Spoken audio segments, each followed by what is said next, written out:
Bueno, están viendo todos, tanto en presencial como en distancia, lo que corresponde al PowerPoint. La idea de esta unidad es empezar a estudiar entonces los teoremas de las funciones diferenciables. Bien, se han abordado a lo largo de la asignatura conceptos como lo que es relación matemática, lo que es una función, y en particular, una vez que hemos ido avanzando a lo largo de Matemática 1, hemos introducido el concepto de límite y continuidad de una función, lo que es la derivada de una función de variable real, y en la última unidad que estuvieron estudiando, el concepto de análisis diferencial y diferencial de una función. La idea es poder relacionar todos estos conceptos a través de lo que es la unidad con la que cerramos la asignatura.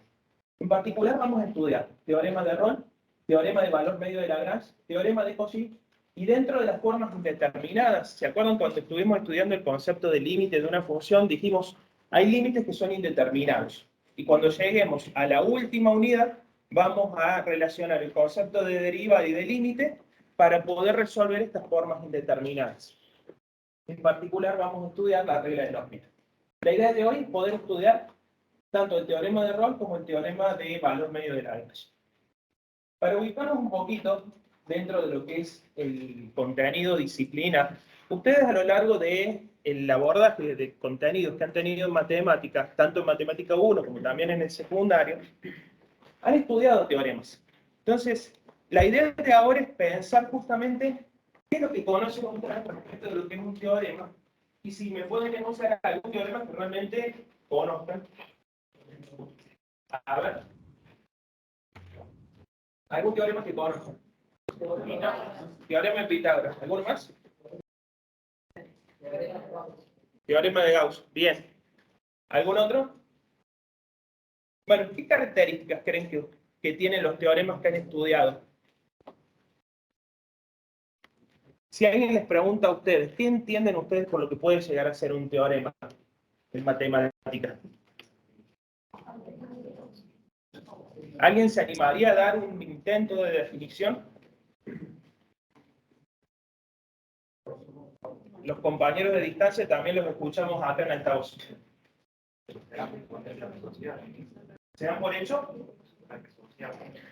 Se dan por hecho que son ciertos. ¿Sí? ¿Qué es lo que se da por hecho que es cierto? A ver, está bien esa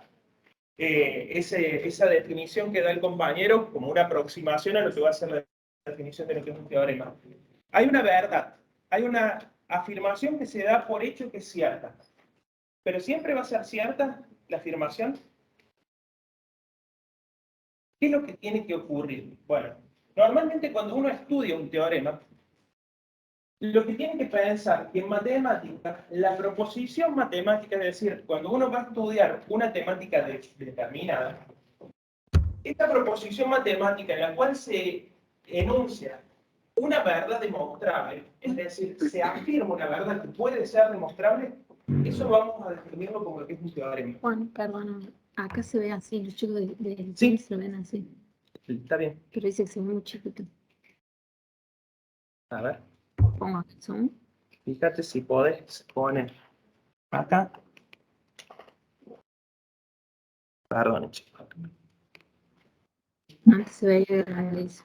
No, lo vamos a poner así. Ahí, no sé qué tocar. Sí, pero no está en modo presentación. A lo mejor ahí sí lo vamos a ver todos bien. No. Ahí sí. Ahora sí. Porque en realidad vos, Vicky, estabas viendo la versión de editor. Sí. Bueno, como estábamos diciendo, un teorema es una proposición matemática en la cual se anuncia una verdad demostrable. ¿Bien? En general, vamos a tener una afirmación, como dice el compañero. Y esa afirmación va a ser válida bajo ciertas condiciones. Por eso que cuando uno estudia un teorema en matemática, va a encontrar siempre un enunciado. Un enunciado que se va a componer de dos partes. Una primera parte, llamada hipótesis, que en realidad son las condiciones que se le van a exigir, en este caso, a funciones, ya que van a ser teoremas asociados a lo que es el cálculo diferencial, son condiciones que se le van a exigir a las funciones para que pueda producirse, es decir, pueda ser válida la tesis del teorema, que es la segunda parte. La tesis lo que termina expresando es la afirmación que se va a verificar. A partir de esto, no hay que perder de vista que todo teorema tiene asociado una demostración. Y como tiene asociado una demostración, va a haber una secuencia de argumentos que se van a tener que ir siguiendo para poder verificar lo que es la tesis. En este sentido, fíjense que nosotros nos vamos a valer en una primera parte de lo que son las hipótesis. ¿Qué son las hipótesis? De alguna manera van a ser nuestro conjunto de herramientas que vamos a tener que estar verificando en primera instancia para poder comprobar posteriormente la tesis. Y esas herramientas estarán asociadas a conceptos que hemos estudiado en unidades anteriores. El primer teorema que vamos a ver es el teorema de Rolle, donde su enunciado nos dice: si hay una función continua en un intervalo cerrado a b, derivable en el intervalo abierto a b, y si se verifica que f de a es igual a f de b, entonces existe al menos un valor c para el cual se cumple que la derivada primera de c vale 0. Lo importante es que dentro del enunciado ustedes logren identificar en primera instancia lo que corresponde a la sección asociada a las hipótesis, es decir, el conjunto de condiciones que se van a tener que cumplir, y por otro lado, identificar cuál es la tesis. ¿Alguien se animaría a decir cuáles podrían ser las hipótesis de este teorema y cuál es la tesis del teorema? Que sea continuo en un intervalo cerrado. Es una condición que se establece. ¿Bien? Se va a tener que verificar eso. ¿Qué otra cosa más? La función tiene que ser derivable en el intervalo abierto. ¿Y a su vez? Bien. Esas tres condiciones que acaban de afirmar los compañeros acá en presencial, las vamos a denominar hipótesis del teorema. Tienen que verificarse tres condiciones para que sea válida la tesis. ¿Y cuál será la tesis del teorema? Lo que está a partir del entonces. Lo que está a partir del entonces. Por eso el entonces estaba marcado justamente en negrito. Entonces dice, existe al menos un valor c que pertenece al intervalo abierto a b, es decir, el intervalo para el cual la función es derivable, para el cual se cumple que la derivada primera de la función evaluada en ese valor c vale 0. Esa es entonces nuestra tesis. Simplemente identificando la hipótesis y la tesis, ya estamos en condiciones de ponernos a estudiar nuevamente y repasar parte de lo que ya hemos estado abordando en otras secciones de la asignatura. En primer lugar, ¿todos conocen cuando una función era continua en un intervalo cerrado? ¿Sí? ¿Qué decía la definición de cuando una función era continua en un intervalo cerrado?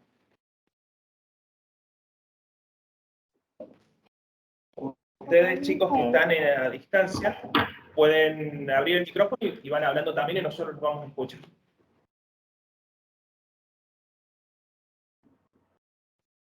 ¿Dónde iría a buscar esa definición de continuidad en el intervalo cerrado?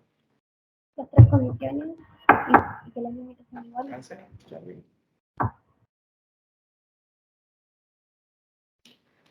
A ver, acá en presencial, ¿en qué unidad estará la definición de cuando una función es continua en un intervalo cerrado? Unidad 3. Bueno, ¿qué era lo que nos decía? La definición de continuidad en un intervalo cerrado nos dice que una función es continua en un intervalo cerrado AB si es continua en el intervalo abierto AB, es decir, es continua en todo punto que pertenece al intervalo abierto AB, y además se verifica que el límite cuando x tiende a por derecha o por izquierda, ¿cómo se ve eso? Por derecha coincide con el valor de la función evaluada en A, y a su vez el límite cuando x tiende a b por izquierda de la función hace que la misma tienda a este de b, es decir, coincide con el valor de este de b. Digamos, de alguna manera se tiene que cumplir la condición de que la función sea continua en todo valor que pertenezca al intervalo abierto y también que tenga que ser continua en los extremos del intervalo para asegurar la continuidad en el intervalo cerrado. Bien, esto es lo que estudiamos en la unidad número 3. Después nos pide dentro de las hipótesis, tenemos la condición de que la función sea derivable en el intervalo abierto a B. Y a ver, esta es una definición que seguramente la tienen un poquito más fresca. ¿Cuándo una función es derivable en un intervalo abierto?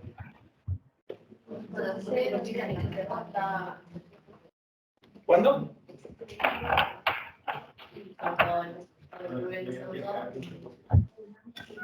No, derivabilidad. ¿Aquí? Dice que no existe, no va por ahí. Eso es cuando el otro día les tomamos lo que era la definición de valor crítico, tanto de primero como de segundo orden.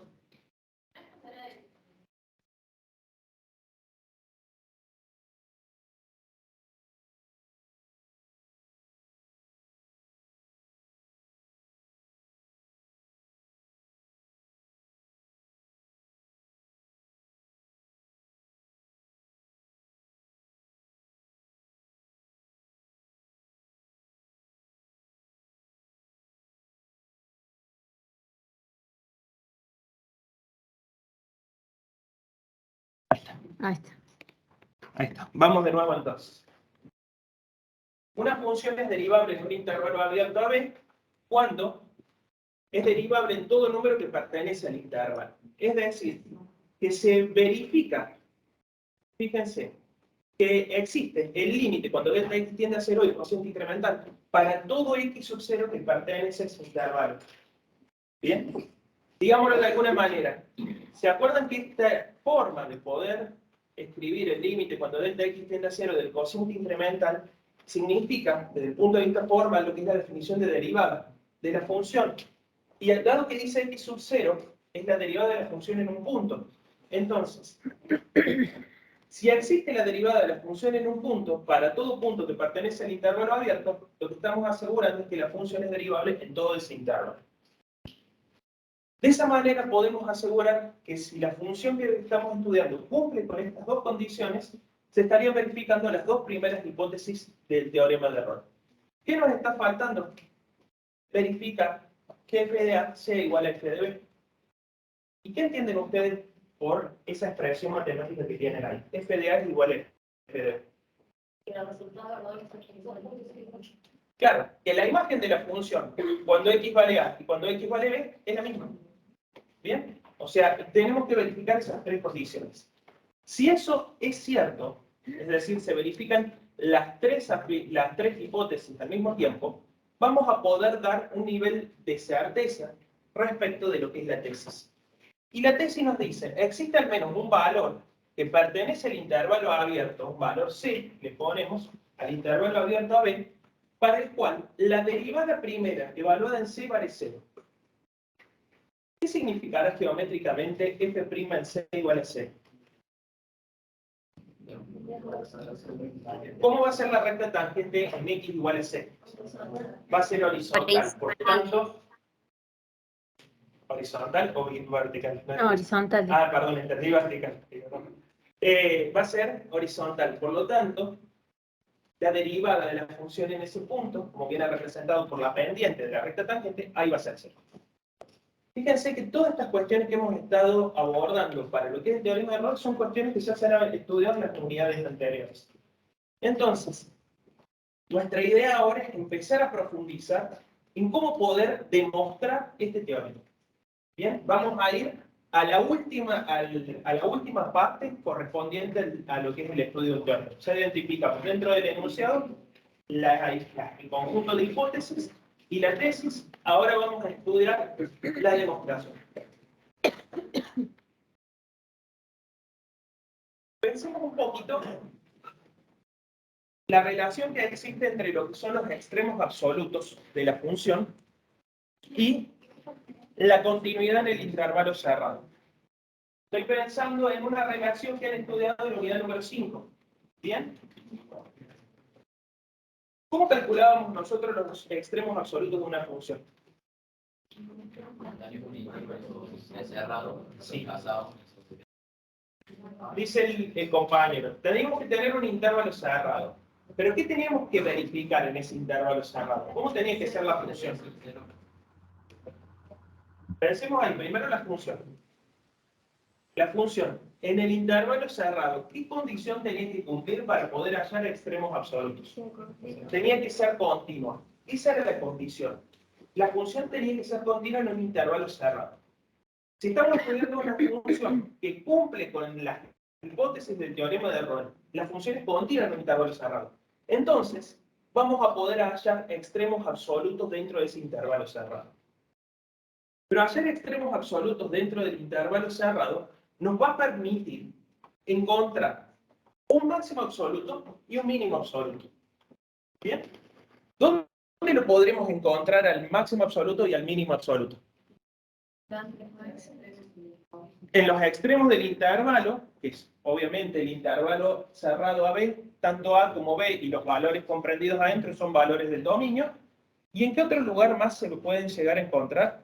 En aquellos valores críticos de primer orden que resultaron ser extremos relativos. Entonces teníamos máximos y mínimos relativos en algún valor C que pertenece a ese intervalo. Evaluábamos la función en ese extremo relativo, o sea, buscábamos el valor de imagen, y también evaluábamos la función en los extremos del intervalo. Entre todos los valores de imágenes que teníamos, el más grande corresponde al máximo absoluto, y el valor de x donde se da, ahí va a ocurrir el extremo absoluto, y el valor más chico de todos los valores de imágenes correspondía al mínimo absoluto. Podía suceder que algún extremo absoluto fuera también un extremo relativo, y viceversa. Bien, todo esto, fíjense, ese abordaje que hemos tratado de dar es para más o menos ubicarnos dentro de lo que es el teorema y saber las relaciones que tenemos que tener con unidades anteriores. Entonces, para empezar la demostración, vamos a plantear dos casos que dentro del material lo tienen dividido de la misma manera. El primer caso nos dice, tanto el máximo absoluto como el valor mínimo absoluto, es decir, tanto el máximo absoluto y el mínimo absoluto, se alcanzan en los extremos del intervalo, es decir, en x igual a a y en x igual a b. Pensemos acá, para ver qué función puede cumplir con esta condición. Una función que yo necesito que en los extremos del intervalo ocurra el máximo absoluto y el mínimo absoluto. El valor de imagen del máximo absoluto coincide con el valor de imagen del mínimo absoluto. Y ambos se dan en los extremos del intervalo. ¿Qué función podrá cumplir con esa condición? Una función constante. Entonces, pensemos en una función constante que vamos a graficar acá en el plano. Vamos a graficar una función constante en el intervalo cerrado AB. Esta función que estamos estudiando acá y que tiene color celeste, ¿cumple con las hipótesis del teorema de Rolle? Analicemos. ¿Es continua en el intervalo cerrado AB? Sí. ¿Es derivable en el intervalo cerrado AB? Sí. ¿Cómo justifico que es derivable en el intervalo cerrado AB? Porque es continuo y no tiene punto angular. Bien. Una buena justificación ¿es una función continua? Sí, lo sabemos por la primera hipótesis del teorema. ¿Tiene puntos cúspides o tiene puntos angulosos esta función? No, listo. Entonces sabemos que va a ser derivable dentro de este intervalo, en el intervalo abierto a B. Y a su vez, ¿cuál es la tercera condición que tenemos que estar verificando? F de A y F de igual a. Bien, f de A tiene que ser igual a f de B, o sea, el valor de imagen cuando x vale A tiene que ser igual al valor de imagen cuando x vale B. Y esto es cierto para esta función. Entonces, para este primer caso, que es el caso de la función constante, se cumplen con las tres hipótesis que requerimos para el teorema de Rolle. Entonces, ¿qué nos dice la tesis? Que va a existir que pertenecerá al intervalo abierto a B, para el cual la derivada primera C, en ese valor C, va a valer C. Y entonces nosotros tenemos que comprobar que efectivamente, para un C que elijamos, la derivada primera en este x igual a C va a valer C. ¿Cómo hacemos eso? Trazamos una recta tangente. En este caso trazamos una recta tangente al punto C, F en C, que coincide con los valores de la imagen cuando x vale A y cuando x vale B, porque es una función constante, y vemos que la recta tangente es horizontal. Por lo tanto, la pendiente de esa recta tangente va a valer 0 y la derivada de la función evaluada en esos puntos, consecuentemente, también va a ser igual a 0. Entonces, cuando el máximo y el mínimo absoluto coinciden, f de a es igual a f de b, es una función constante, y que a efectos de poder demostrar que la afirmación que estamos estudiando, es decir, el enunciado del teorema, cumple con todas las hipótesis, por lo tanto vamos a poder encontrar un valor que lo verifique, va a ser cierto en este caso. Ahora la pregunta es, nosotros sabemos que cuando x vale c, la recta tangente a la curva en ese punto, en el c, f en c, esa recta tangente va a ser horizontal. ¿Cuántos valores de C podríamos encontrar dentro del intervalo abierto AB que verifiquen esto? ¿Hay uno solo? ¿Hay muchos? Acá. Cualquier valor que se encuentre en este intervalo. Claro, no importa dónde esté el C. Si yo lo corro más a la izquierda o más a la derecha, a la medida que esté comprendido dentro del intervalo, la recta tangente siempre va a ser horizontal.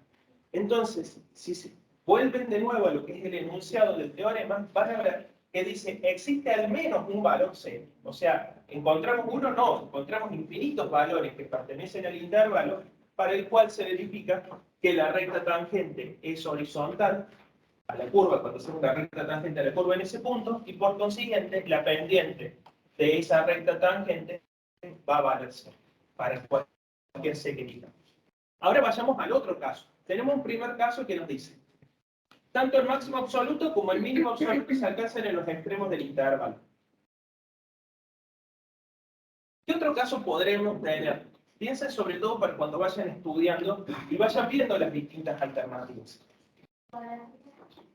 Podríamos tener una función cuadrática u otra función, pero relacionemos el máximo y el mínimo absoluto.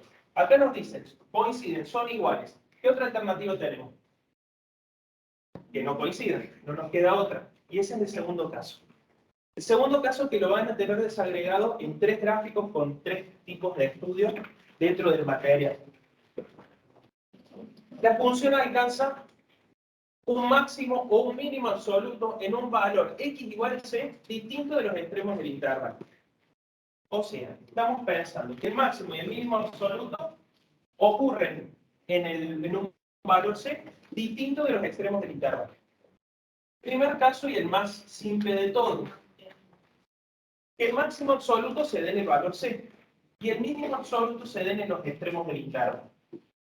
Si uno tiene que pensar en una función que cumple con esta situación, pensaríamos una función que no tenemos que parar de vista que tiene que ser continua, que tiene que ser continua en el cerrado AB, derivable en el abierto AB, y que f de a tiene que ser igual a f de b. O sea, una función que puede cumplir con esa condición es la que tienen graficada acá.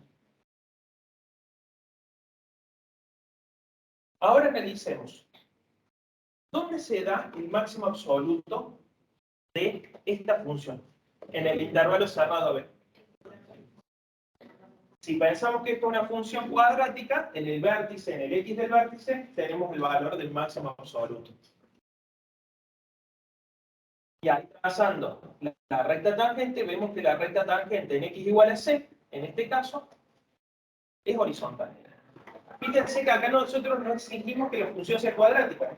No dice dentro de las condiciones del teorema de Rolle que f tiene que ser una función cuadrática. El gráfico es una función que tiene esas características dentro del intervalo que se está analizando. Por fuera del intervalo podría tener cualquier otro comportamiento.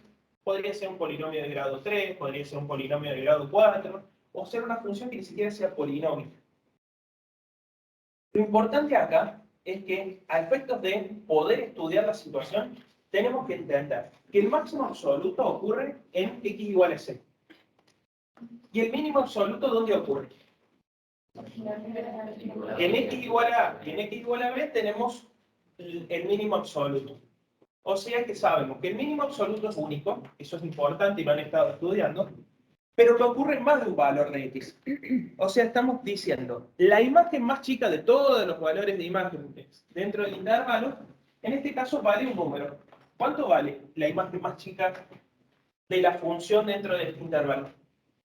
F de A o F de B. Esto es un número real. ¿Bien? ¿Qué ocurre en cuántos valores ese mismo número ¿Qué valores tiene por preimagen? Pensemos lo que valores de X le corresponden para cuando X vale f de A o f de B. A o B. ¿Bien? Entonces, fíjense que esta es la situación que vamos a estudiar.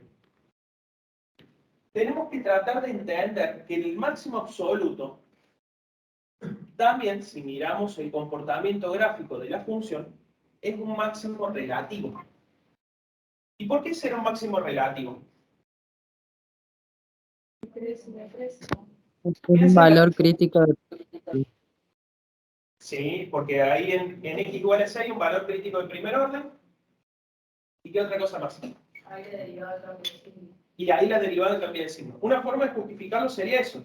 Pero piensen que nosotros, normalmente, para poder hallar el extremo de carácter relativo, analizábamos condición necesaria y condición suficiente. La derivada primera tenía que valer 0 en X igual a 6, con su defecto no existir, y posteriormente analizar qué ocurría a izquierda y derecha de ese valor a efectos de analizar el crecimiento o decrecimiento de la función. Pero en este caso, piensen que nuestro razonamiento, en vez de ir de la misma manera que abordamos en la unidad número 5, vamos a tratar de volver hacia atrás. Sabemos que tenemos un máximo absoluto. Vamos a justificar que ese máximo absoluto es un máximo relativo. ¿Es relativo el máximo que tenemos acá desde el punto de vista gráfico? ¿Sí o no? Sí, es relativo. ¿Por qué dicen que creen que no es el máximo que tenemos acá no es un máximo relativo?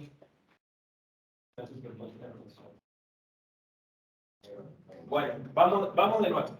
Podría suceder que el máximo absoluto y el máximo relativo coincidan. En este caso coinciden. O podría ser que no coincidan.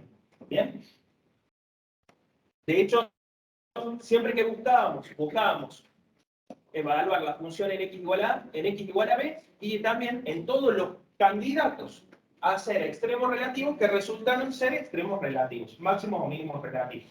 Así analizábamos los extremos absolutos. Ahora la pregunta es, ¿el en X igual a C, tenemos un extremo absoluto? Sí. ¿Tenemos un extremo relativo? Sí. Y entonces, podemos rescatar una partecita que era importante estudiar en la unidad número 5 que nos decía. Condición necesaria para la existencia de extremos de carácter relativo. Decía así, si una función alcanza en un valor x igual a x sub 0 un extremo relativo, una función alcanza un máximo o un mínimo relativo en un x igual a x sub 0, entonces, en ese x igual a x sub 0, o la derivada primera se hacía 0, o la derivada primera no existía, cuando la evaluábamos en el x sub 0. Piensen que esa implicancia la habían estudiado con los profes, y decíamos, no todo extremo relativo, no todo punto crítico generaba un extremo relativo. Bien, se cumplía la condición necesaria, pero no la suficiente. Pero a su vez también, volviendo hacia atrás, si yo lograba saber que en un lugar, en un punto determinado de la gráfica, había un extremo de carácter relativo, entonces, ¿qué tenía que haber ocurrido sí o sí? Que la derivada primera se tenía que hacer 0 o la derivada primera tenía que no existir. Alguna de las dos alternativas. Si no, no estábamos cumpliendo con la condición necesaria para que exista el extremo. La pregunta que viene acá es, de las dos alternativas que sabemos que acá tenemos un extremo relativo, por lo tanto acá o la derivada primera se hizo 0 en un x igual a x sub 0, o la derivada primera no existe. De esas dos alternativas, ¿ambas son aplicables al teorema de Rolle? No. ¿Sí o no? No. Bueno. La respuesta es no. Y uno cuando va a justificar el por qué, tiene que ir a apelar, tiene que ir a buscar de nuevo lo que ocurría en las hipótesis. ¿Qué dijimos en las hipótesis? Función tenía que ser continua en el cerrado, derivable en el abierto. Bien. Por lo tanto, ¿podría ocurrir que en algún punto que pertenezca al intervalo la derivada primera no exista? No. Entonces, esto que tienen marcado acá en rojo está puesto a propósito, para que vean que es un caso que se excluye. Nosotros sabemos que por el teorema de Rolle, los valores que han resultado ser extremos absolutos y también han resultado ser extremos relativos, para Rolle necesariamente han generado la condición que la derivada primera de la función en ese punto tiene que valer cero. Y es acá que, para un C que estábamos analizando, la derivada primera vale cero. Por lo tanto, terminamos analizando en una primera instancia que se verificaban las tres hipótesis del teorema y por lo tanto era válida la afirmación, digámoslo de alguna manera, era válida la tesis. ¿Bien? De esa manera demostramos este segundo caso para una función que tenía este comportamiento. ¿Dudas de esto? ¿Algún comentario que quieran decir, chicos? Tanto en presencial o en distancia. ¿Está fácil? ¿Más o menos? ¿Se dan cuenta que si no tienen la integración de todos los contenidos que hemos abordado a lo largo de la asignatura, es muy difícil que uno pueda entender a veces alguna demostración o entender realmente la profundidad que tienen algunos enunciados de los teoremas?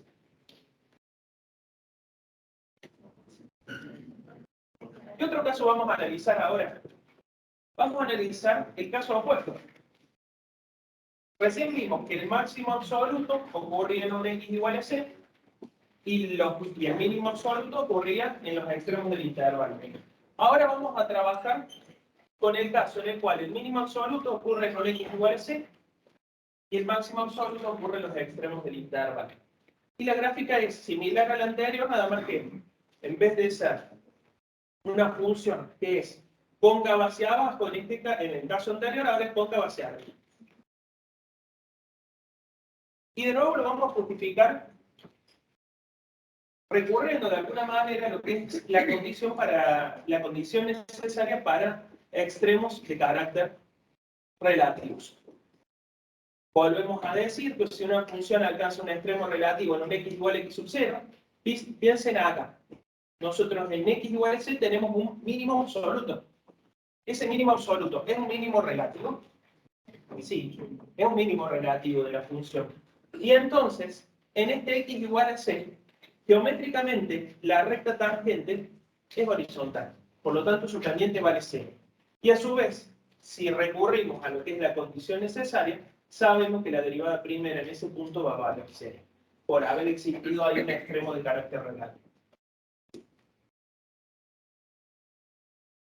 No se fijen en el apunte y quiero ver si alguien se da cuenta cuál sería el último caso que nos falta dentro de esta situación. Dijimos que tengamos el máximo absoluto en un x igual a 0, el mínimo absoluto en un x igual a 0.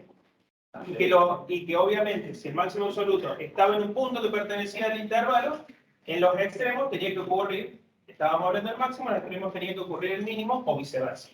¿Qué nos faltará hacer? Combinar todo. Bien, que el máximo absoluto y el mínimo absoluto ocurran en un valor que pertenece al intervalo. Bien, en dos valores o en más de dos valores. El gráfico que tenemos es el que tienen ahí. Analicemos de nuevo las hipótesis.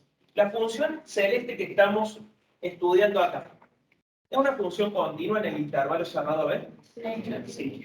¿Es derivable? Sí. Fíjense que es una curva suave la que hemos marcado. No hicimos picos acá. Vemos muchas veces que en los exámenes hacen como una montaña y un valle. ¿Bien? Tengan cuidado con eso. ¿Y por qué lo decimos? Porque si fueran picos acá, piensen ahí como un triángulo, ¿la función sería derivable en ese punto? No. Entonces, no estaríamos cumpliendo con una de las hipótesis que dice el teorema, que en realidad tiene que ser derivable en todo punto que pertenece al intervalo. Ocurre acá que el máximo absoluto ocurre en un valor x igual a c y el mínimo absoluto en un valor x igual a d. Entonces la pregunta es, en los extremos, en x igual a a y en x igual a b, ¿tenemos algún extremo absoluto, un máximo, un mínimo absoluto? No, no tenemos nada. Tampoco es relativo, ¿eh? Ojo con eso. Uno por decir no es absoluto, por lo tanto concluye que es relativo. No, eso no es cierto. En x igual a y en x igual a b, fíjense, ¿tenemos el valor de imagen más grande o más chico que asume la función dentro de este intervalo? No. Entonces, ahí podemos asegurar que no vamos a tener un extremo absoluto en ninguno de los extremos del intervalo. ¿Qué tenemos que analizar? Bueno, este x igual a c y este x igual a d, ¿verifican realmente que son los candidatos donde la función tiene su extremo relativo? Mira, uno es un máximo absoluto y el otro es un mínimo de carácter absoluto. ¿Será relativo también? Sí, es relativo. Por la misma justificación que bien dijeron hace un rato, se cumplen todas las condiciones para ser un extremo relativo. Y entonces, por ser un extremo relativo, si la función alcanza un extremo de carácter relativo tanto en x igual a c como en x igual a d, entonces la derivada primera de la función en esos puntos va a valer 0. Geométricamente, fíjense que las rectas tangentes son horizontales, tanto en x igual a c como en x igual a d. Por lo tanto, su pendiente va a valer 0. Y dado que la derivada de la función evaluada en un punto viene representado geométricamente por la pendiente de esta recta que es tangente, vamos a decir que la derivada vale 0, tanto en x igual a c como en x igual a d. Y entonces tenemos dos valores que verifican lo que es la tesis del teorema. En el primer caso, cuando la función era constante, encontramos infinitos valores que lo verificamos. En los otros casos que hemos estudiado, en segundo lugar y en tercer lugar, encontramos un único valor. Y aquí encontramos dos valores. ¿Bien? Si la función hubiera seguido ese comportamiento de ir creciendo y decreciendo, con la concavidad que aparece ahí, podríamos haber encontrado más de un valor. Lo importante acá es que ustedes entiendan que los extremos de carácter absoluto se han convertido en extremos de carácter relativo y por lo tanto, en esos valores, la derivada primera tiene que valer 0. ¿Bien? Fíjense que yo volví de extremo absoluto a valor crítico de primer orden. Cuando en realidad los prácticos, para poder hallar un extremo de carácter relativo o absoluto, y digamos de valor crítico de primer orden, analizábamos si era extremo relativo y por último concluíamos o no si era absoluto en caso de que la función sea continua. ¿Quedó claro esto, chicos? ¿Dudas? ¿No? Bueno, dejamos a la profe que siga avanzando con esto, si querés. Dale. Y borro acá sí. Vamos a ver un ejemplo, no lo tienen en el apunte ni en la guía, ¿sí? Nos dice que dada la función f de x igual a x al cubo menos x, comprueba si cumple con la hipótesis del teorema en el intervalo cerrado menos 1, 1, y luego, en caso afirmativo, halla el valor de x igual a c corresponde. Entonces, en primer lugar debemos verificar si se comprueban las tres hipótesis del teorema de error. ¿Sí? Vamos a verificar que esa f de x sea una función continua en el intervalo cerrado menos 1, 1, que sea derivable en el intervalo abierto menos 1, 1, y que la función valuada en x igual a menos 1 y la función valuada en x igual a 1 tengan la misma imagen. ¿Sí? Entonces, la función, como es f de x igual a x al cubo menos x, es una función polinómica ¿de qué grado? Muy bien, es polinómica de grado 3. Entonces, por definición de función polinómica, podemos decir que esta función va a ser continua, ¿sí? Y si es continua, va a ser derivable. ¿Estamos? Y el dominio de esa función, ¿cuál sería? Todos los reales, porque no me está especificando ningún tipo de condición que requiere el dominio. Al revés, es derivable, por lo tanto es continuo. ¿Sí? ¿Qué es lo que hacemos? Evaluamos, ¿sí? Decimos que es continuo en el intervalo cerrado y que es derivable en el intervalo abierto. Ahora lo que debemos hacer es verificar que la función valuada en menos 1 sea igual a la función valuada en 1. ¿Quieren hacer los cálculos? A ver si es igual. Fíjense que tienen que evaluarlo en la función, no en la derivada primera, ¿eh?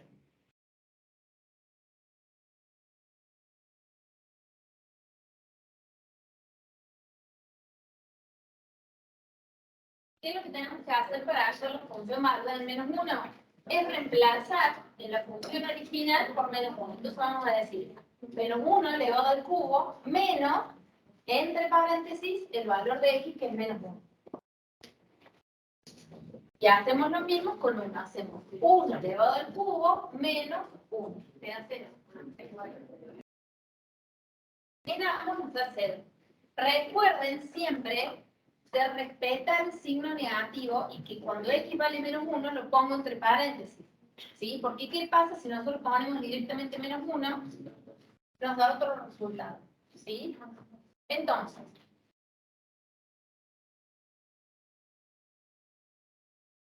verificamos, ¿sí?, que la función evaluada en un extremo y en el otro son iguales. Entonces, esta función que nosotros tenemos bajo estudio cumple las tres condiciones que nos enuncia las hipótesis, ¿sí?, el teorema.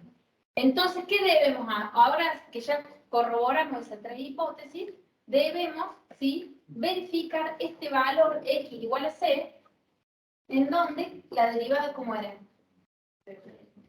Era c, ¿sí?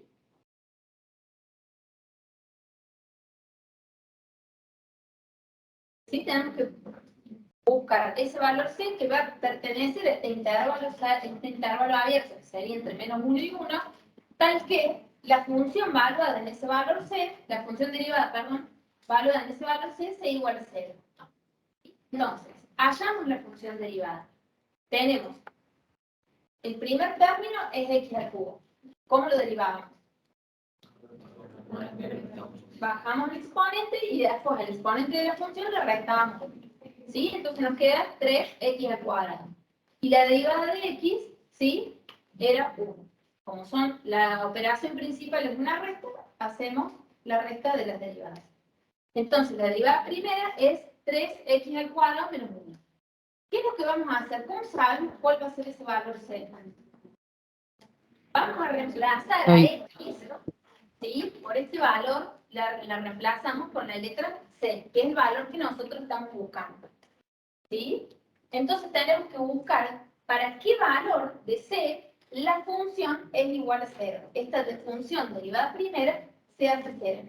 Entonces, aplicamos, ¿sí?, utilizamos la fórmula resolvente y hallamos que ese valor, ¿sí?, que nosotros encontramos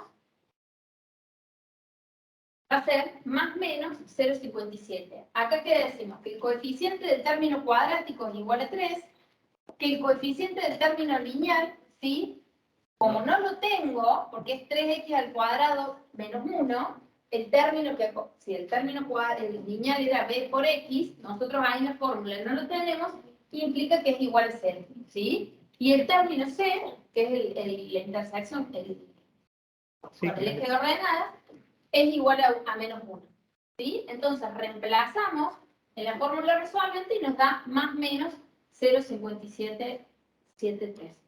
Entonces, ¿qué implica? Que es ambos valores, ¿sí? Porque uno va a ser positivo y el otro va a ser negativo, o sea que hallamos dos intersecciones como una función cuadrática, tenemos dos raíces reales y distintas, ¿sí?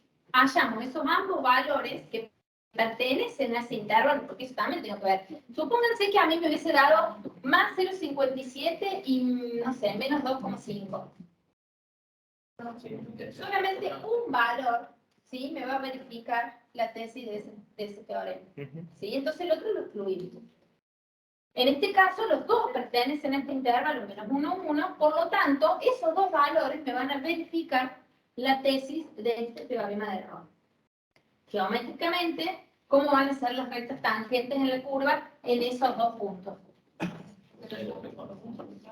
Van a ser horizontales porque la pendiente de esa recta tangente en la recta horizontal es igual a 0. ¿Estamos? ¿Se entendió, chicos? ¿Seguros? ¿Y si no Díganlo más convencido. Sí, profe, entendí. Si no fuera cuadrática y no somos resolvente, hacemos factor común? También puedes hacerlo, ¿sí? Sacas factor común y lo convertís en un producto y hallas qué término, qué valor te hace cada término igual a 0. Porque el producto que uno de sus términos sea igual a 0, el producto ya se hace 0. ¿Sí? Está perfecto. ¿Se entendió la pregunta que hizo el compañero? Y si la derivada primera fuera una función lineal, despejas directamente. No hace falta ni siquiera factorizarlo.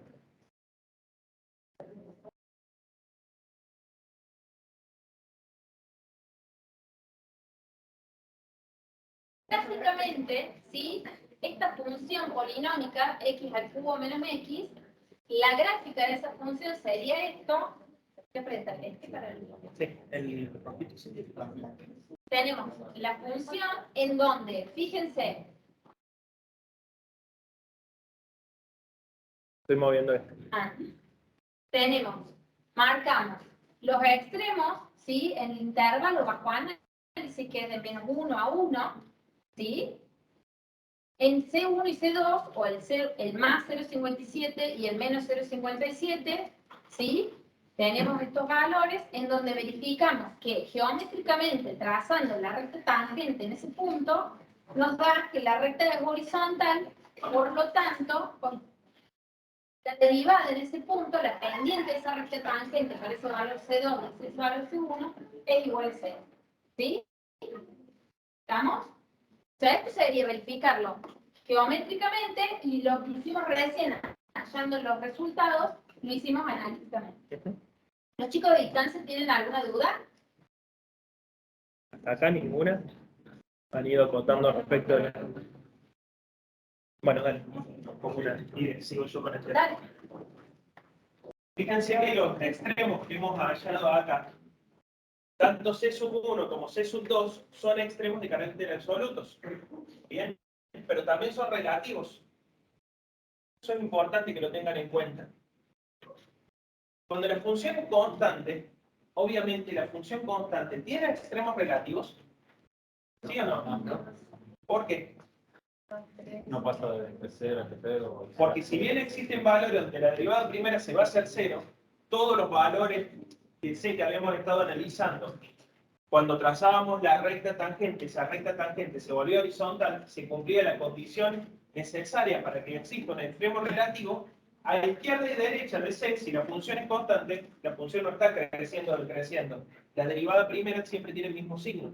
Entonces, en ese caso no íbamos a encontrar extremos relativos porque la función no lo tiene. Pero en los otros casos, como ocurre acá, por ejemplo, con esta función polinómica de tercer grado, el extremo que hallamos no solamente es absoluto, sino también que es relativo. Y eso es importante porque también es una forma de poder agilizar cierta parte del proceso cuando uno quiere hallar extremos de carácter relativo. La profe les dijo qué pasaba si alguno de estos dos valores no pertenecía al intervalo de análisis. Los incluíamos, esos valores. Ahora yo les pregunto, ¿qué pasa si no se cumplen con alguna de las tres hipótesis que establece el teorema? Bien, acá dice la compañera, si no puedo verificar que la función sea continua en el cerrado derivable en el abierto que f de A sea igual a f de B, no se cumple la tesis del teorema. Bien, y ahí termina el ejercicio. Este ejercicio está puesto de manera adicional porque la actividad número 1 que ustedes tienen en el apunte, en vez de tener un signo menos, tiene un signo más. Bien, y entonces cuando vayan a evaluar las condiciones, es decir, las hipótesis, van a tener que analizar si las tres hipótesis se cumplen. Como no se cumple una de las tres hipótesis para llegar a esa conclusión, automáticamente no puedo verificar la tesis. Bien, no puedo ponerme a analizar cuál es el valor que verifique que la recta tangente ahí se vuelva horizontal y por lo tanto la pendiente se hace. ¿Vamos hasta acá, chicos? Una cosa respecto de la foto. Esto se está grabando, chicos. Y queda directamente subido en el equipo de Teams. Así que esta clase la van a tener para que después vean el Power y todo. Ah, ok, saca el puntero. Uy, Ahora se levantaron todos. No, sí. Vamos por eso. Ahí está. Ahí se está grabando la red.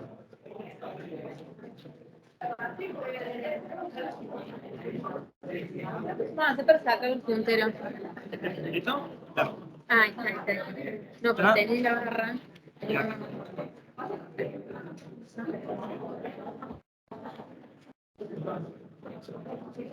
¿No hay dudas del teorema de Roy?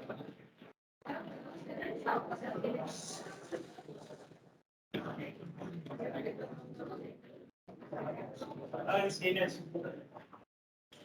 Vamos con el segundo teorema que vamos a estudiar hoy. Teorema de valor medio de Lagrange. ¿Bien? Hay muchos teoremas que se llaman teorema de valor medio. En particular, nosotros vamos a estudiar el teorema de valor medio de Lagrange. ¿Qué nos dice el enunciado del teorema? Dice así. Si es una función que es continua en un intervalo cerrado a B y derivable en un intervalo abierto a B, entonces existe al menos un valor C que pertenece al intervalo abierto a B para el cual se cumple que f de B menos f de A dividido B menos A es igual a f' C. Vamos a ir analizando el enunciado y en particular cuáles son las hipótesis y cuál es la tesis de este teorema. Y después analizaremos en profundidad cada caso para que nos quede bien desarrollado esta parte. ¿Cuáles son las dos hipótesis que tiene el teorema? Que sea continuo en el cerrado, derivable en el abierto. De nuevo, para no repetirles las filminas. Continuo en el cerrado, definición unidad 3, primera o segunda filmina que estuvimos desarrollando. Derivable en el intervalo abierto, definición en la unidad número 4. ¿Y cuál es la tesis del teorema? Es que existe un C, al menos un C, que pertenece al intervalo abierto AB, para el cual se cumple esta relación de igualdad, que la derivada primera evaluada en C es igual a f de B menos f de A sobre B menos A. Y ahora, recién, ¿cuánto valía la derivada primera? Valía 0. Y ahora resulta que la derivada primera evaluada en este C vale este cociente. Ese cociente, ustedes lo conocen. ¿Cómo se llama? Tasa de variación media. ¿Bien? ¿Cómo se calcula la tasa de variación media en el intervalo cerrado AB? Incremento de I sobre incremento de X. Entonces, si los extremos son A y B, f de B menos f de A me da el incremento de I, dividido B menos A me da el incremento de X. Pendiente de la recta secante, dice acá Bruno. Bien, Bruno. Y geométricamente, esta tasa de variación media, como bien dijo el compañero, ¿qué es? La pendiente de la recta secante. Y f' evaluada en C, la pendiente de la recta tangente. O sea, ¿qué me está diciendo la tesis del teorema de valor medio? La tasa de variación media igual a la tasa de secante. Bien. Una forma de justificarlo, como dice aquel compañero. ¿Cómo es tu nombre? Gabriel. Como dice Gabriel. Tasa de variación media de la función en un intervalo coincide con la tasa de variación instantánea para un valor C. O como dijo acá la compañera, la pendiente de la recta tangente es igual a la pendiente de la recta secante. ¿Bien? Y si las pendientes son iguales, ¿cómo van a ser la recta tangente y secante? Paralelas. Bueno, ven que ese concepto que abordamos en la unidad número 2, si ya tienen claro eso, tienen claro lo que es este teorema. Y es un gran avance dentro de lo que es la unidad número 6. ¿Cómo vamos a construirlo geométricamente todo esto que hemos estado hablando? Consideremos entonces una función que cumpla con las hipótesis del teorema. Piensen que acá dentro del desarrollo van a tener la construcción geométrica, es decir, el abordaje geométrico para poder entender todo esto que han ido diciendo tanto en presencial y en distancia, y después vamos a tener la demostración. La demostración es un poquito más compleja, pero para efectos de esta asignatura, lo importante de acá es que ustedes entiendan en primer lugar cómo se hace la construcción geométrica. La construcción geométrica parte de la base de que tenemos que pensar una función que sea continua en el intervalo cerrado a B y derivable en el intervalo abierto a B. Entonces, tenemos una función que cumple con esas condiciones. ¿Bien? Fíjense que acá no se establece absolutamente nada de cómo tiene que ser la imagen de A y la imagen de B. Podría ser que la imagen de la función cuando X valga a B sea más grande que la imagen de la función cuando X valga A, o viceversa, como ocurre acá en el gráfico. Incluso podrían ser iguales, pero no es una condición que establece el teorema de valor medio. Valor medio me dice, graficamos una función que sea continua en el cerrado B y derivable en el intervalo abierto B. esa función que tienen acá de color violeta, ¿es derivable en el abierto B? No tiene puntos cúspides, no tiene puntos angulosos. Entonces, y es una función que es continua, porque lo sabemos que es continua en el cerrado. Entonces, hay muchas cuestiones que son similares al otro teorema que estuvimos estudiando. Para poder llegar a realizar la construcción geométrica, es decir, poder pasar de las hipótesis a la tesis, ¿qué tendremos que trazar? Ustedes bien dijeron, hablaron de una recta tangente, de una recta secante, y después hablaron de analizar los pendientes de esas rectas. Vamos a hacer eso. En primer lugar, vamos a construir una recta que es secante. Una recta que es secante, que pasa por los dos puntos rojos que tienen acá. A, F en A, B, F en B.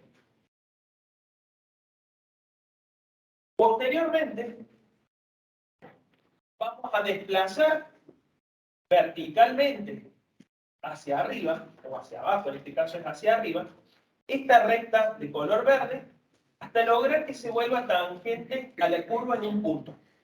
De forma que esa recta tangente, que esa recta secante se convierta en una recta tangente. O sea, la recta verde la corremos hacia arriba hasta que se nos vuelva una recta tangente.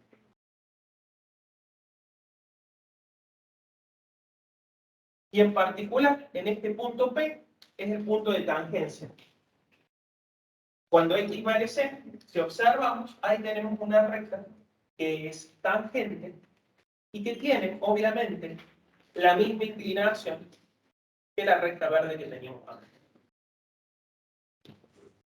Si miramos la recta L, que era la recta secante, y la L sub 1, para darle otro nombre, que es la recta que es tangente a la curva en un punto, estas dos rectas, ¿cómo son? Paralelas, ¿bien? No es la misma recta, por ahí alguien dijo hace un ratito, es la misma recta. No, no necesariamente es la misma recta. En este caso, son rectas que son paralelas.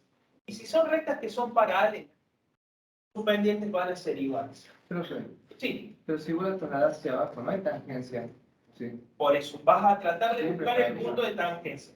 En este caso, la función es cóncava hacia abajo. Pero si hubiera sido cóncava hacia arriba, la hubieras tenido que trasladar hacia abajo para encontrar el punto de tangencia. Bien, depende de la concavidad. Exacto. En este caso, bajo el supuesto de que la función que estamos graficando es esta función violeta, hay que desplazarla hacia arriba. Y si tienes punto de inflexión, la vas a trasladar de manera paralela también, no importa el punto de inflexión. Vas a buscar un punto de tangencia.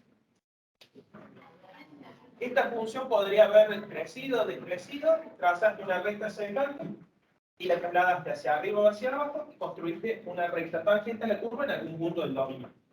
Obviamente que ese punto del dominio pertenece al intervalo abierto. Entonces, pendiente de la recta que llamamos L, la recta verde, es una recta que es secante. ¿Cómo obtengo la pendiente? Lo dijeron hace un rato, calculando la tasa de variación media. Es decir, haciendo el cociente entre f de b menos f de a dividido b menos a. Pendiente de una recta tangente viene dado por la derivada de la función evaluada en el valor x igual a c, que es el que les puede estar interesando a cada uno. Bien, en particular, si tenían una función que sea cóncava hacia arriba, obviamente la habrán desplazado hacia abajo y habrán encontrado un x igual a c, distinto a lo mejor de este de acá. Depende cuál sea su gráfico. Si siguen la misma estructura gráfica, van a encontrar un valor c, que es el que hallamos nosotros. Si las pendientes son iguales, automáticamente este cociente es igual a la derivada primera evaluada de c. Y geométricamente podemos decir que las pendientes de ambas rectas son iguales. Como son iguales, ya tenemos listo y verificado no solamente las hipótesis, sino que tenemos comprobado que para un x igual a c existe un valor para el cual estas dos pendientes se vuelven iguales, por lo tanto, las dos rectas son paralelas. ¿Bien? Y esa es la construcción. ¿Es difícil? No. ¿Qué hay que saber hacer? Entender que f de b menos f de a dividido b menos a es la tasa de variación media de la función dentro de un intervalo considerado, que esa tasa de variación media se calcula, o sea, mejor dicho, representa geométricamente la pendiente de una recta que es secante y que la tasa de variación instantánea nos va a dar información de la función cuando x vale c y que geométricamente nos va a estar representando la pendiente de una recta que es tangente. ¿Dudas hasta acá? ¿En distancia? ¿Alguna duda? Uno preguntó si los teoremas no son excluyentes o no, al menos estos Vamos a- dos vistos. Vamos a llegar a eso, a ver qué relación después existe entre ambos teoremas que estamos estudiando. Por lo tanto, pensemos acá, y quiero que lean ustedes, despacio cada uno, yo no se lo voy a leer, quiero que lo lean primero ustedes. ¿Qué interpretación geométrica le vamos a poder dar a lo que es el teorema de valor medio? Y después lo vamos a pensar con funciones económicas, que son las que normalmente trabajamos. Vean primero este último cuadrito, en la interpretación geométrica, a ver si lo entienden. Podés parar si querés y venir a leer más acá, porque no sé si alcanzan a leer, chicas, esto. Pero quiero que lo hagan ustedes, tranquilos.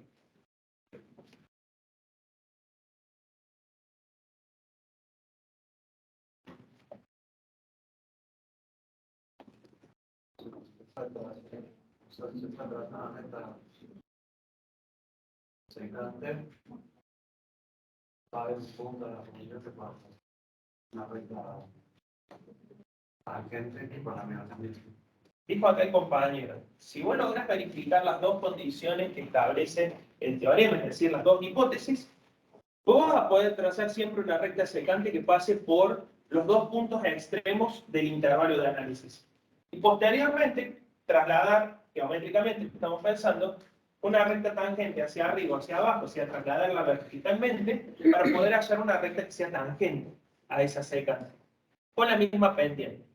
Y eso nos va a estar diciendo que el cambio promedio que va a ocurrir en la función, es decir, ¿cómo leo yo el cambio promedio? Lo leo a través de la tasa de variación media. ¿Se acuerdan que si la tasa de variación media daba 8? Por ejemplo, en el intervalo 1, 4. ¿Qué significa que la tasa de variación promedio, o tasa de variación media, valga 8 en el intervalo 1, 4? ¿Cómo lo interpreto? ¿Quién lo dijo? ¿Alguien? No lo escuché. Bien. ¿Cómo dijiste?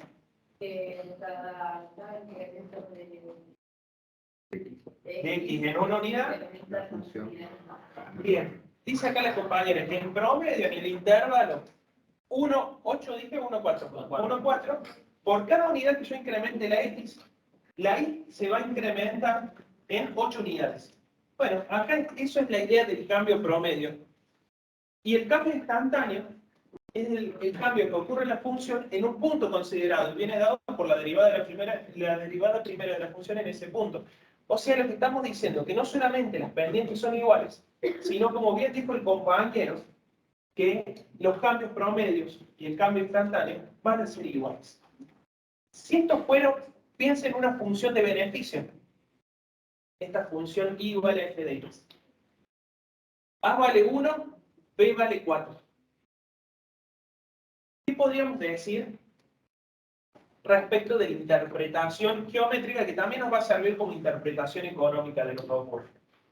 Vamos a decir que el cambio promedio que ocurre en el beneficio coincide con el cambio instantáneo dentro de la función beneficio en algún punto.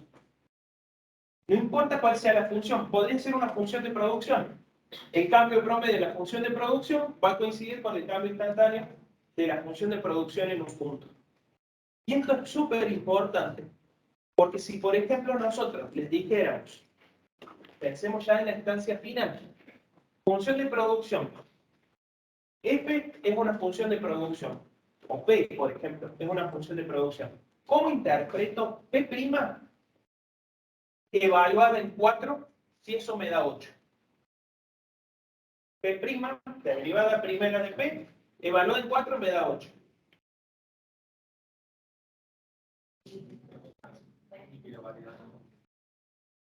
Que la variación instantánea en ese punto es La variación promedio en ese intervalo. ojo, P', no estamos hablando de la tasa de variación media, pensémoslo acá en primer lugar. P' en 4 vale 8, es igual a 8. Derivada primera de la función producción en 4 vale 8. Acá dijo el compañero, la variación instantánea de la función en ese punto es igual a 8. Cuando uno tiene ese análisis, ¿qué tipo de análisis está haciendo? Un análisis marginal. Entonces, ¿cómo lo vamos a interpretar eso? Bien, cuando la variable independiente se incrementa en una unidad, la dependiente, es decir, la producción, aumentará aproximadamente 8 unidades. Si ese 8 surge de una tasa de variación media, estamos haciendo la misma interpretación que les hice hace un ratito. El cambio promedio que nos va a dar de la función en un punto determinado, la derivada primera en un punto determinado, va a coincidir con el cambio instantáneo. Entonces, piensen que el resultado de un análisis marginal, lo que ustedes estudiaron en la unidad número 4, cuando dicen derivada primera de la función evaluada en un punto es igual a un número, ese número podría ser un cambio promedio y está relacionando lo que es el teorema de valor medio con lo que es el análisis marginal. Bien. Pero en ese caso sería aproximado de Sí. otro. Podrías a lo mejor después calcular el error de aproximación y obviamente que si no lo quisieras hacer en una unidad, lo podrías hacer en más de una unidad, en menos de una unidad y usar el diferencial también. O sea, lo importante acá es que entiendan que los conceptos que hemos abordado no están sueltos. Bien, todo tiene una relación. Y no se pierdan de vista en la herramienta que han estado utilizando en cada unidad. La tasa de variación instantánea. ¿Cómo se interpreta geométricamente? ¿Qué es lo que representa? ¿Cómo se calcula? ¿Qué representa económicamente? Todas esas preguntas están respuestas en la unidad número 4. El cambio promedio, ¿dónde lo vimos? Tasa de variación media, unidad número 4. Lo único que hacemos acá es tratar de que ambas tasas sean iguales. Eso es lo que estamos buscando. ¿Dudas de esto? Vamos entonces acá. Un compañero en distancia, ¿recordás el nombre de Vicky? Mateo. Mateo dice, bueno, a ver, ¿qué relación existe, si mal no entendí, entre el teorema de valor medio de Lagrange con lo que es el teorema de Rolle? Y ahí tienen dos representaciones. La primera representación gráfica, teorema de valor medio, y la segunda representación gráfica, teorema de Rolle. ¿Qué diferencia existe en términos de las hipótesis entre un teorema y el otro?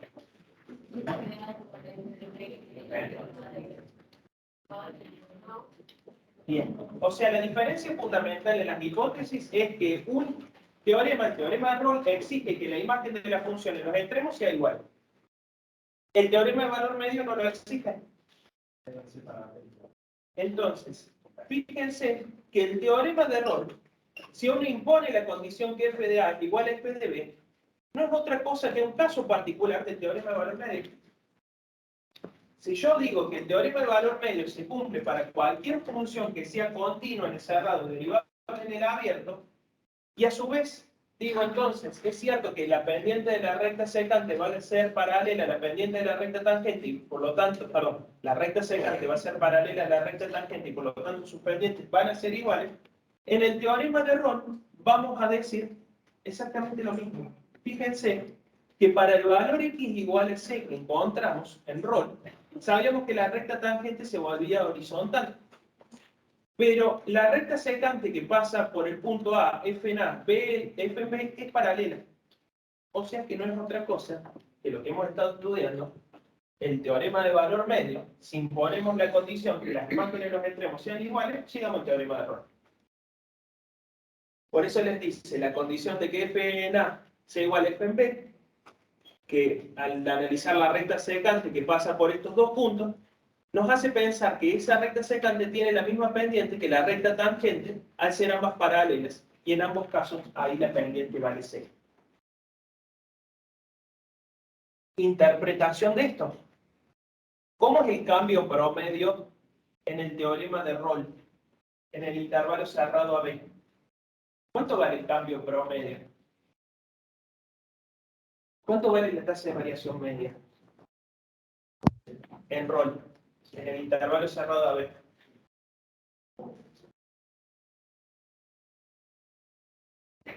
Vale 0. Frente a la duda, me marcaba acá, Miki, no sé si se ve. f de b menos f de a dividido b menos a.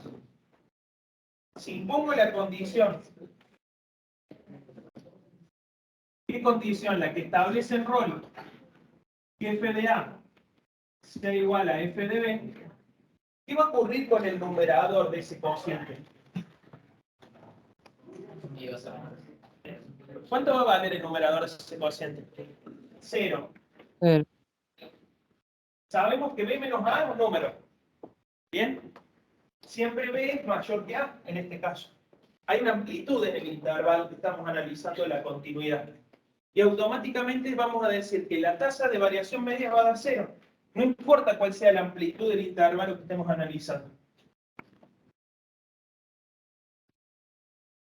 O sea, ¿cómo es el cambio promedio en el intervalo cerrado a b para el teorema de Rolle? 0, vale 0. ¿Y el cambio instantáneo en Rolle? 0. En cambio, en valor medio, esos cambios promedios pueden o no ser 0. Depende de cuánto valga f de a y cuánto vale f de b. Si son distintos, automáticamente el cambio promedio, este cociente de acá, si f de b es distinto a f de a, este numerador no me va a dar 0. Y podemos concluir que la derivada primera evaluada en un c también va a ser distinta de 0. ¿Se entendió esto? ¿Dudas? ¿Alguna duda ahí en distancia? Bueno. Dado que hemos programado la clase también para poder tener práctico, les vamos a dejar un esquema de cómo se demuestra este teorema. La demostración, ustedes la tienen ahí en el aula. Es una demostración bastante sencilla. Pero si uno no tiene en cuenta qué es lo que va a buscar, la van a terminar estudiando a veces de memoria, sin intentar a lo mejor encontrar la lógica, que ya se detrás del proceso de demostrar el teorema de valor medio. Importante es lo que les voy a decir acá. Nosotros en Espinal solemos tomar demostraciones. ¿Bien?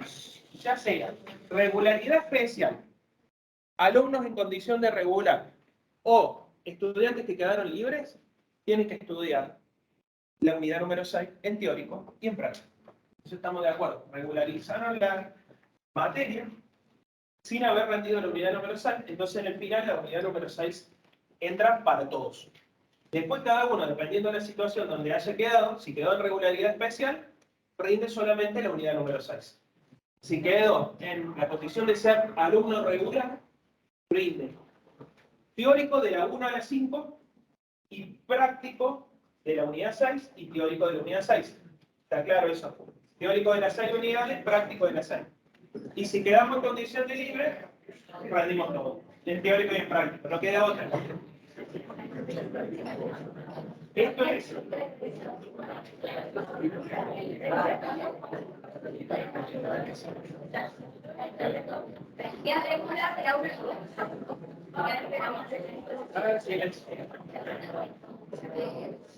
Esta aclaración, chicos.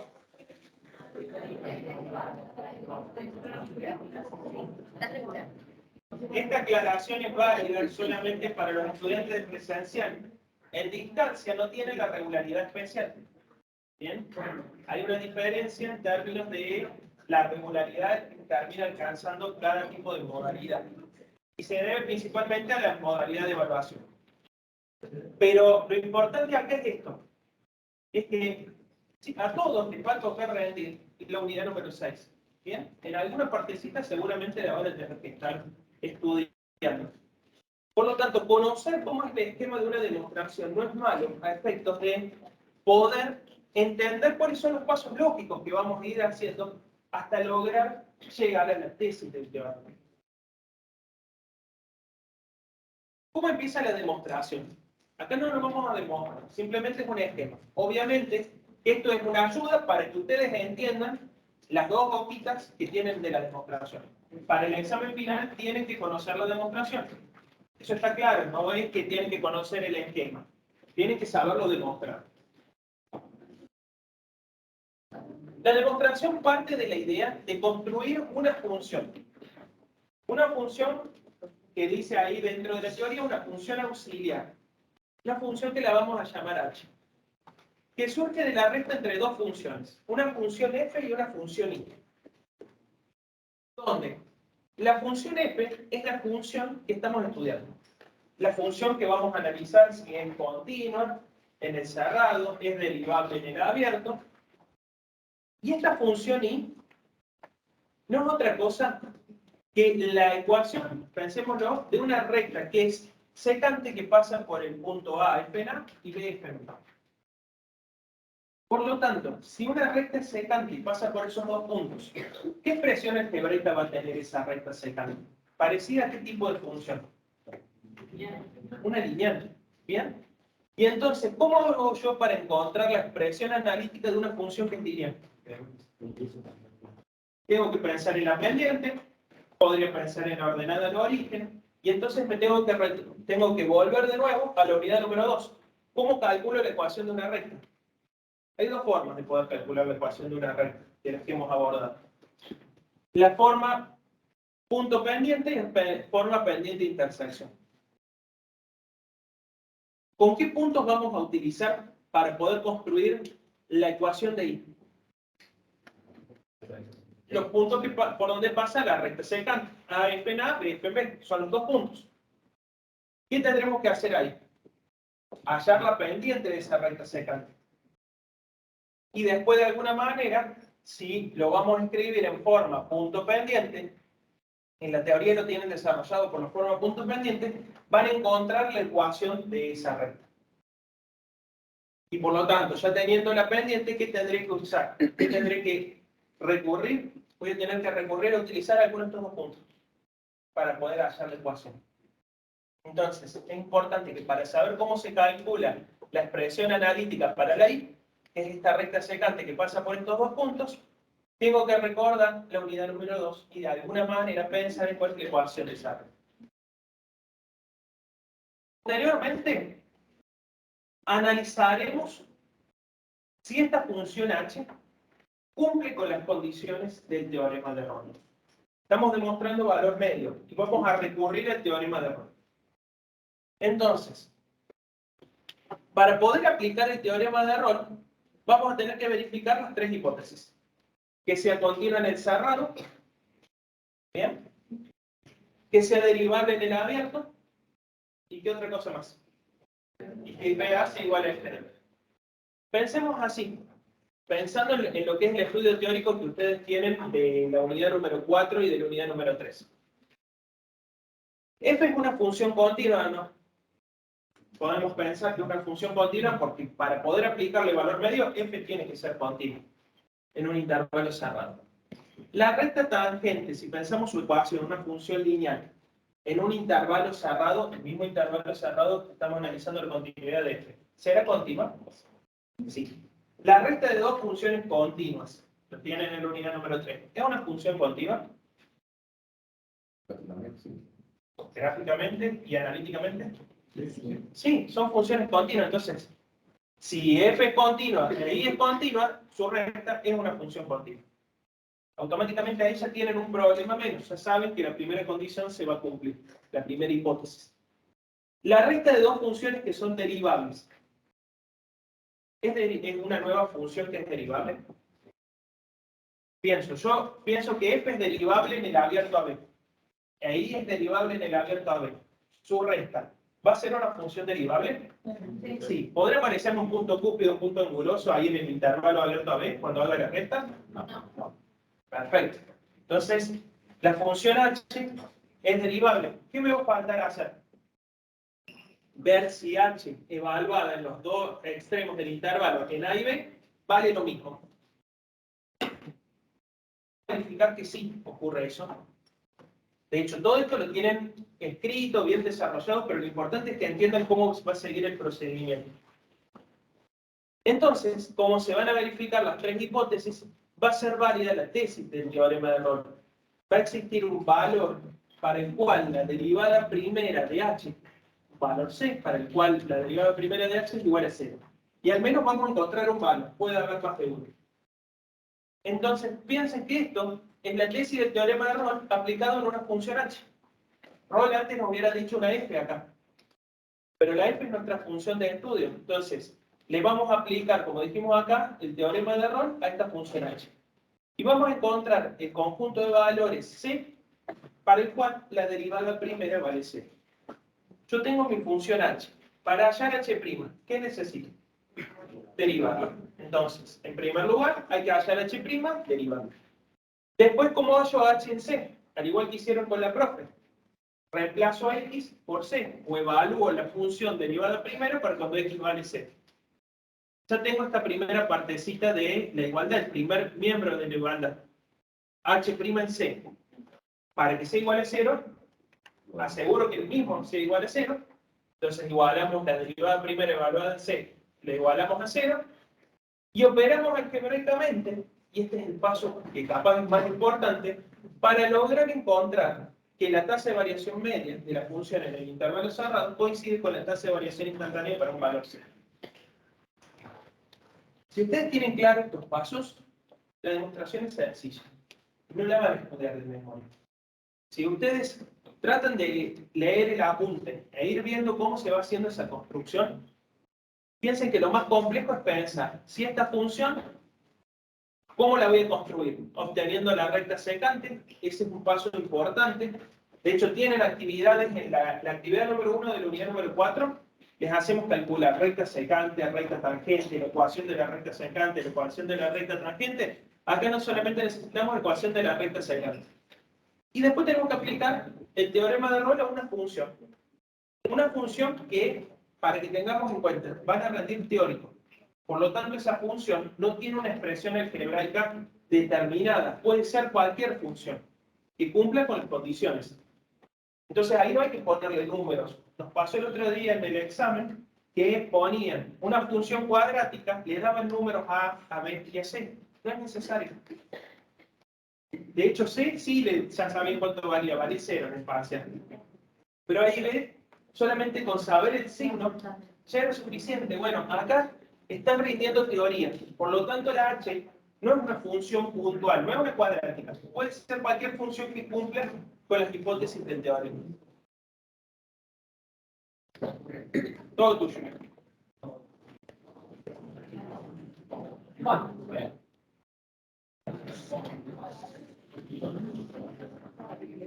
Vamos a ver la actividad 5, que dice, verifica que se cumplan las hipótesis del teorema de valor medio y en caso que sea posible, calcule que el valor de x igual a c, que satisface el teorema para la siguiente función.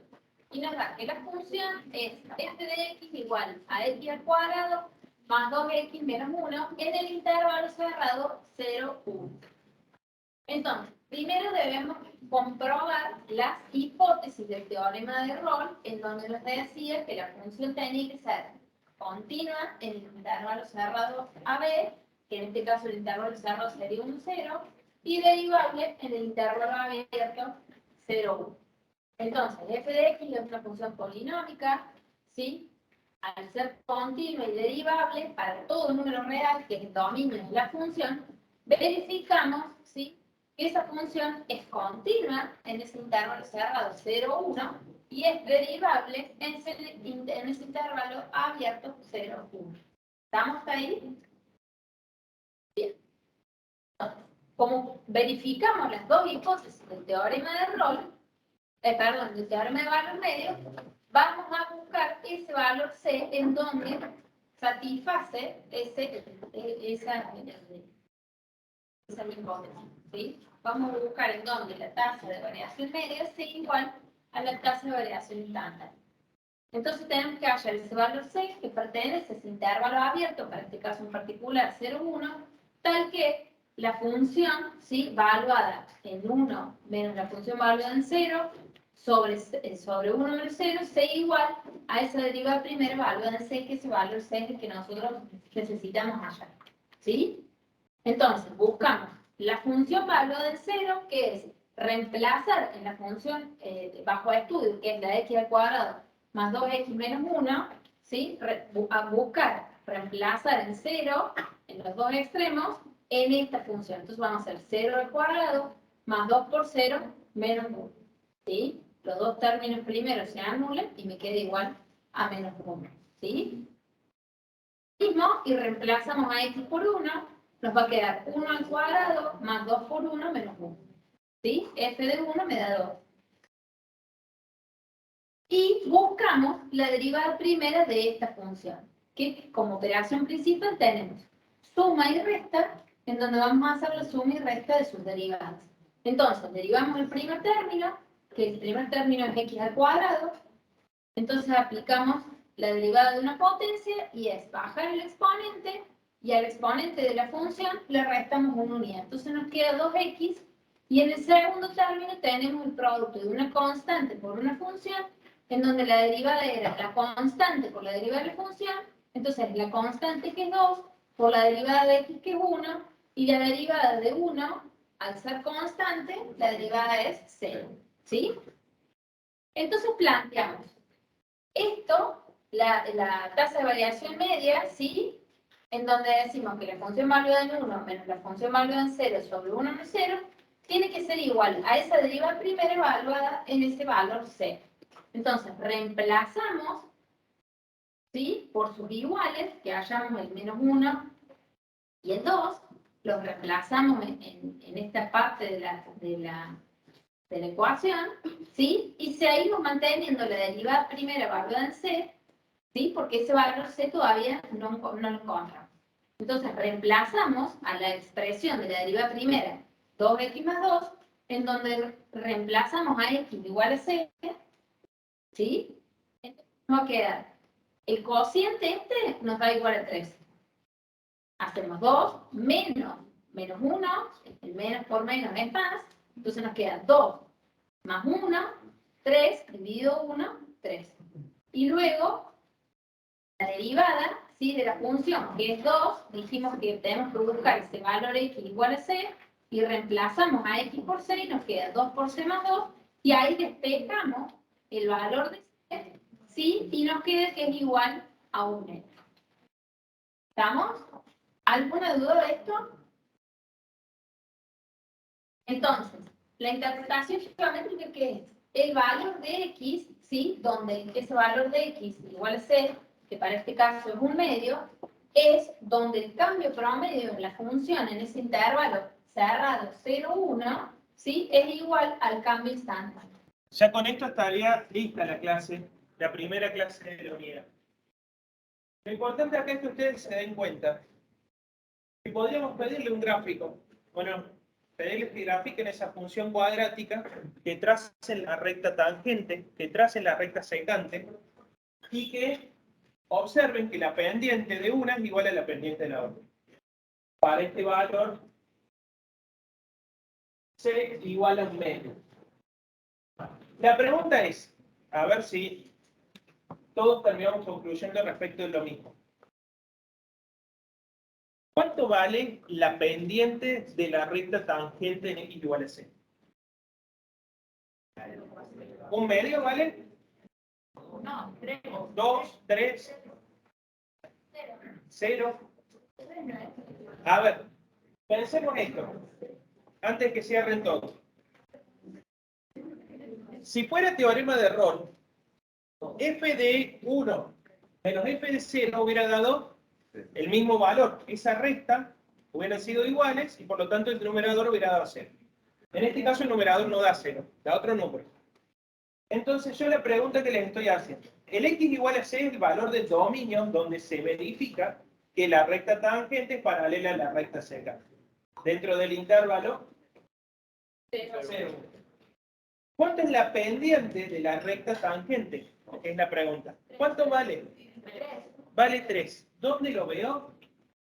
Una vez que ya hallé la tasa de variación media, acá. La pendiente de la recta, que es tangente, vale 3. La recta tangente tiene una inclinación y es creciente esa recta tangente. Y el valor que verifica eso es c igual a 1 medio. Para que distingan lo que es la pendiente de la recta tangente versus lo que es el valor que verifica el teorema del valor medio. ¿Quedó claro eso, chicos?